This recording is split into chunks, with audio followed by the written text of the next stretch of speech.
很多人都爱吃辣，没了辣椒，感觉菜都少了灵魂。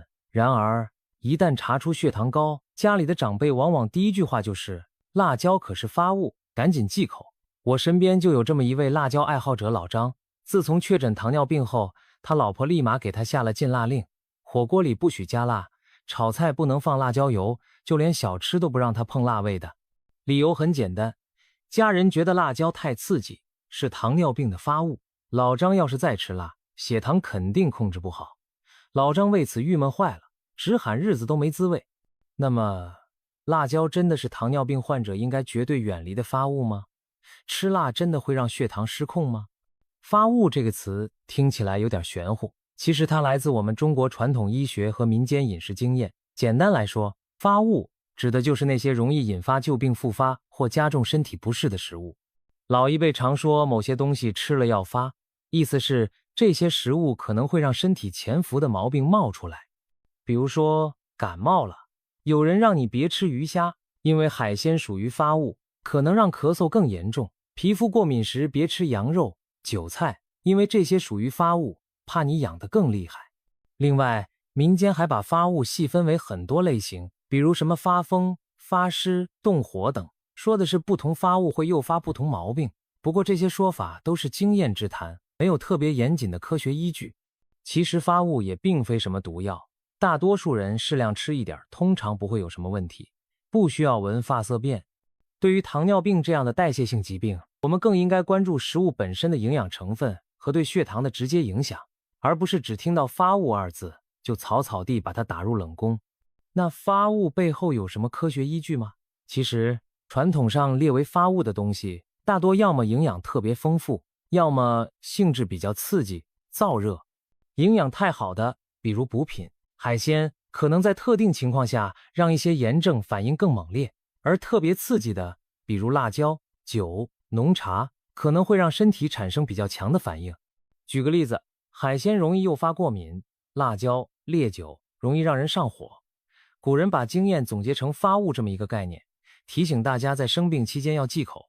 不过，现代医学对发物并没有明确的定义，科学更关注的是食物的营养成分和它对人体的实际影响，而不是单纯按照发不发来分类。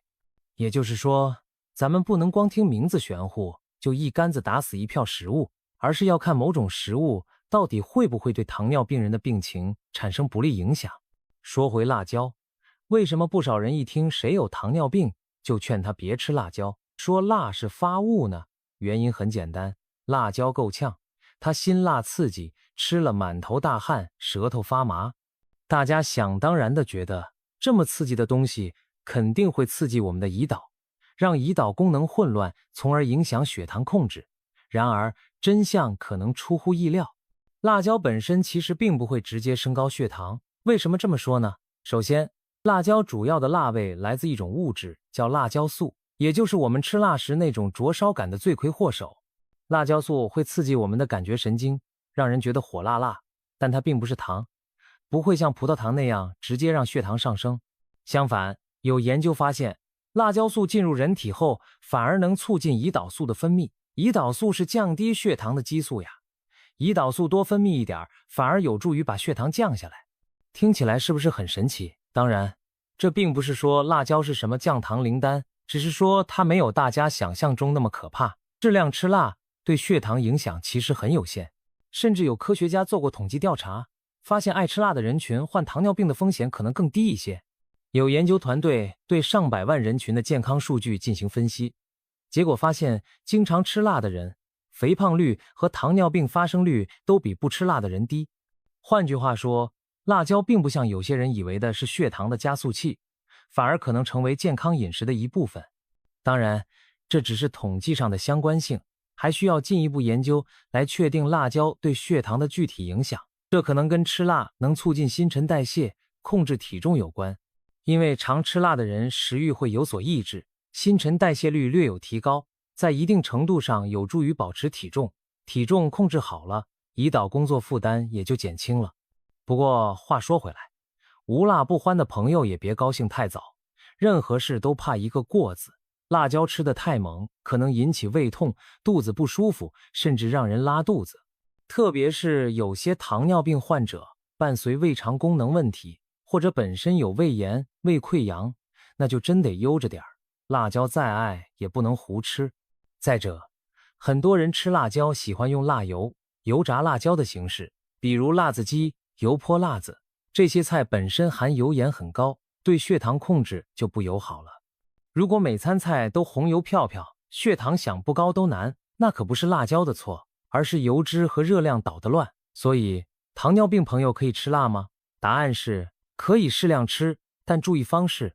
专家建议，如果是新鲜辣椒，一天摄入不超过约50克；干辣椒因为更辣更刺激，一天10克，大约也就是几个干辣椒的量。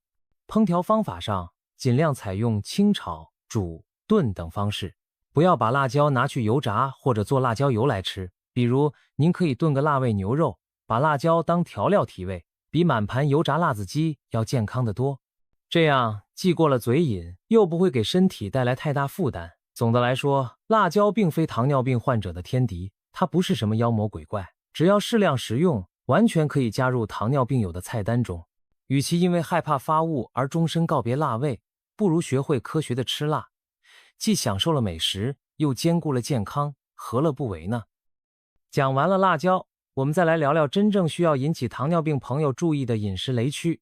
为了保护我们的胰岛细胞，稳定血糖，有4类食物真的是能少吃就少吃，最好敬而远之。它们可比辣椒坏多了，堪称胰岛的大敌，血糖的刺客。1、高糖食物和含糖饮料，这一条估计大家都能猜到，糖尿病嘛，当然要离糖远一点。这里的高糖食物包括各种精致甜点、蛋糕、糖果，还有我们常喝的含糖饮料，比如甜甜的奶茶、可乐、果汁等。一杯500毫升的奶茶里头随随便便就有20-30克糖，喝一杯下肚，相当于吞下一大匙白糖，想想都替我们胰岛累得慌。高糖食物会让血糖在短时间内飙升，胰岛不得不拼命分泌胰岛素救火。长期这么折腾，胰岛细胞容易疲劳，血糖也经常大起大落，对身体特别不利。有人也许会问，那我吃天然的蜂蜜、红糖总行了吧？听说那些更健康，但遗憾的是，不管是白糖、红糖还是蜂蜜，主要成分都是糖，进入血液后一样让血糖直线上升。所以不要被天然养生的名头忽悠，该忌口的糖还是得忌。当然，这不代表糖尿病人就一辈子吃不了甜，偶尔嘴馋可以少量吃点水果解解馋，或者选择代糖制作的无糖食品。但是记住，重点2个字：少吃。甜品饮料每天不碰最好，实在要尝也请浅尝辄止。另外，水果建议整颗吃而非榨汁，因为果汁失去了宝贵的膳食纤维，糖分吸收反而更快。再健康的水果榨成汁，也会变成让血糖迅速上升的甜饮料。所以，哪怕是纯果汁，糖友们也要少喝哦。2、油炸和高脂肪食物，香喷喷的炸鸡、酥脆的薯条，听着就让人口水直流，对不对？但是这些油汪汪的美味，对糖尿病患者来说可是陷阱。过于油腻的食物会降低胰岛素的敏感性，简单说就是让胰岛素不好使了。另外，经过高温反复油炸后的食品中，常常含有反式脂肪酸这种坏脂肪，它会进一步破坏胰岛素的作用。当胰岛素作用变差，血糖就更难降下来，我们可怜的胰岛细胞只好加班加点拼命生产胰岛素，长此以往，胰岛功能容易衰退。此外，油炸食物热量极高，导致体重上升，而体重增加又会进一步恶化胰岛素抵抗，形成恶性循环。对了，很多糖尿病患者同时还有血脂偏高的问题，经常吃炸鸡、肥肉这类高脂肪食物，还容易引发动脉粥样硬化等心血管麻烦。因此，为了胰岛好、血管好，我们还是管住嘴，少碰烧烤、薯片、油条这类油滋滋的东西。如果实在馋，可以用烤箱烤薯条代替油炸薯条，或者用空气炸锅试试无油炸鸡块，解馋的同时把油脂降到最低。3、过咸的腌制食品。俗话说，盐吃多了坏肾，但其实盐吃多了对血糖控制也有不良影响。腌制食品比如咸菜、泡菜、酱菜、咸鱼、香肠、腊肉等等，一般都含盐极高。吃太多盐会导致体内水钠潴留，就是水分滞留住了，血压升高，高血压和糖尿病经常是狼狈为奸，一起伤害血管。而且研究表明，高盐饮食可能会让细胞对胰岛素的敏感度下降，对糖耐量产生不利影响。除了盐分，很多腌制食品还含有较多的亚硝酸盐等添加物，不仅不健康，甚至有致癌风险。糖尿病患者本来免疫力就可能较弱，更不应长期大量吃这类加工食品。另外值得一提的是，有些腌制食品的隐形含糖量也不低，比如蜜饯、糖醋泡菜，里头糖分不少，吃了同样会让血糖上窜。总之，那些下饭的小咸菜、酱豆腐、腊肉、香肠，偶尔解解馋可以，但千万别当成日常菜经常吃。每天摄入盐量最好控制在6克以内，大概就是一啤酒瓶盖那么多。想要食品更入味，可以试着用天然的香料、香草来提味，减少对盐的依赖。4. 酒精饮料。有人可能奇怪，酒又不是食物，为啥也算遗物呢？因为酒精对胰岛和血糖的影响实在不容小觑，所以咱们单独拎出来说一说。不管是白酒、啤酒还是红酒，喝多了对糖尿病都有坏处。别以为啤酒度数低就安全，要知道一大杯啤酒含的碳水化合物相当于2碗米饭，而高度白酒虽然不含糖，却可能让血糖骤降，风险很大。至于甜滋滋的米酒、果酒，糖分含量就更不用说了。总之，糖尿病人对各种酒精饮品都要提高警惕，过量饮酒对糖尿病患者来说绝对是场灾难。酒精进入人体后，优先被肝脏代谢，结果肝脏无暇顾及血糖调节，容易导致低血糖的危险，特别是空腹喝酒，更可能发生低血糖昏迷。另一方面，长期大量喝酒会损伤胰腺，重则引发胰腺炎。急性胰腺炎发作起来那是要命的疼，治疗不及时甚至会危及生命。不仅如此，酗酒还容易导致肥胖、血脂异常，这些都让血糖控制雪上加霜。有些人说喝点红酒对心脏好，那指的是极少量，而且对象是普通人。对于糖尿病患者来讲，饮酒的弊远大于利，能不喝就不喝，实在推不掉场合，每次也务必控制在很少的量，比如红酒1小杯或者啤酒半杯已经顶天了，而且一定要同时进食一些低碳水化合物的食物，避免空腹喝酒。总之，酒这个东西，喝多了伤肝伤胰又伤心，对血糖控制毫无好处，属于典型的喝了上瘾，一滴都嫌多。说完这4大天王，总结起来就是8个字：高糖、高脂、高盐、酒精，这些都是损害胰岛功能、干扰血糖控制的凶手。少吃一口，咱们的胰岛就轻松1分。听了刚才那么多不能吃的，您可能皱起眉头，那我以后还能愉快的吃饭吗？别担心，其实好吃又对血糖友好的食物还是有不少的。接下来我们就来推荐3种平民又平价的控糖明星蔬菜，常把它们请上餐桌，对稳定血糖大有帮助，让你血糖想升高都难。1. 苦瓜。要说降血糖的食材，苦瓜绝对是榜上有名的大明星，很多地方都把苦瓜称作植物胰岛素。别看苦瓜味道苦，其实它苦中带甜，因为它能帮助糖尿病患者把血糖甜下来。苦瓜中含有一种类胰岛素多肽，这种物质作用有点人体胰岛素，能帮助降低血糖。还有一种成分叫苦瓜苷，听名字就知道只在苦瓜里有，也被证明有辅助降血糖、降血脂的作用。糖尿病人餐桌上来点苦瓜，等于给胰岛增加一个小帮手，协助把过高的血糖拉下来。可能有朋友担心苦瓜太苦难以下咽，其实苦瓜的苦味可以通过烹调手法来缓解，比如提前用盐水浸泡，或快速过沸，水焯一下再去炒，就没那么苦了。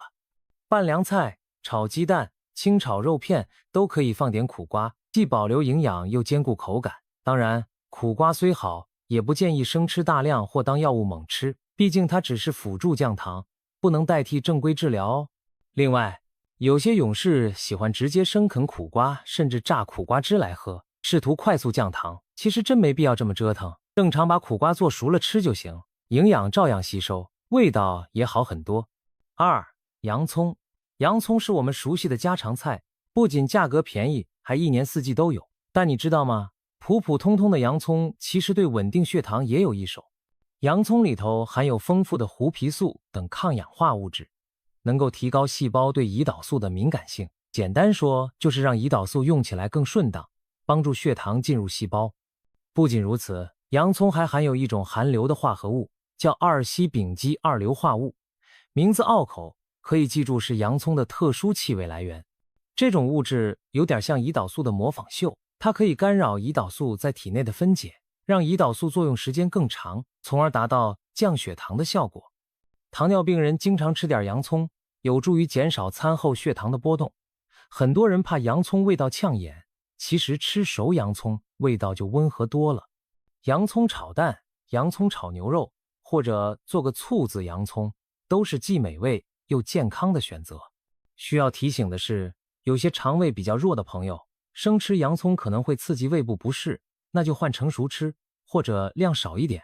总之，洋葱这种平平无奇的球根菜，对糖友而言可是维持血糖稳定的暗藏高手哦。3. 马齿苋，这位可能有些朋友听着比较陌生，但如果说地地菜、长命菜，有些人就恍然大悟了。没错，说的就是马齿苋，田间地头常见的一种野菜。马齿苋可了不得，中医古籍里记载它能清热解毒，现代营养学发现它富含膳食纤维、维生素和矿物质。最关键的是，马齿苋中含有丰富的镁元素和去甲肾上腺素。镁是人体葡萄糖代谢中不可或缺的元素，充足的镁有助于提高胰岛素的工作效率，而去甲肾上腺素可以促使胰腺 B 细胞分泌更多胰岛素。换句话说，马齿苋能让身体自身的胰岛素喷薄而出，更好地把血糖按下去，难怪它有天然胰岛素美誉。马齿苋吃起来口感脆嫩，带点酸味，很多人用它来凉拌或者包馅。糖尿病朋友平时不妨去市场找找这种野菜，新鲜的马齿苋价格很便宜，焯水后凉拌，滴点香油和蒜泥，就是一道爽口的酱菜。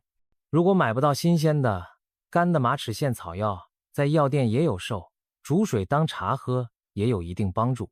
但还是那句老话，它只能作为辅助手段。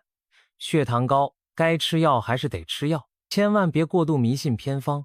除了以上介绍的3位蔬菜明星，其实还有不少平价食物对平稳血糖有益处，比如燕麦、荞麦等全谷杂粮，升糖比较慢，可以替代部分精白米面；芹菜、菠菜、青椒、黄瓜等绿叶和瓜类蔬菜，热量低，纤维高，可以增加饱腹感，帮助控制体重。还有山药，既是蔬菜也是药材，中医认为有健脾益气的作用。营养学上看，它富含黏蛋白，有助减缓血糖上升速度。这些都可以根据个人体质和口味搭配着吃。比如早上可以用燕麦粥代替白米粥，或者用荞麦面条部分替换白面条，不仅饱腹更持久，还能摄入更多营养。山药可以煮粥、炖汤或清蒸来吃，既当主食又当菜，一举两得。但要记住，不管吃什么好东西，都不要过量，均衡饮食最重要。老张按照上述方法调整饮食，不仅终于又吃上了心爱的辣味菜，还自觉戒掉了含糖饮料，管住了嘴巴。几个月坚持下来，他的血糖果然平稳了许多。复查时医生直夸控制得好，老张这才明白，糖友并非什么都不能吃，只要方法对头，照样能享受美食与生活。当然啦，饮食调理只是糖尿病管理的一部分，我们还要记得规律运动，按时服药，监测血糖，全方位的爱护我们的身体。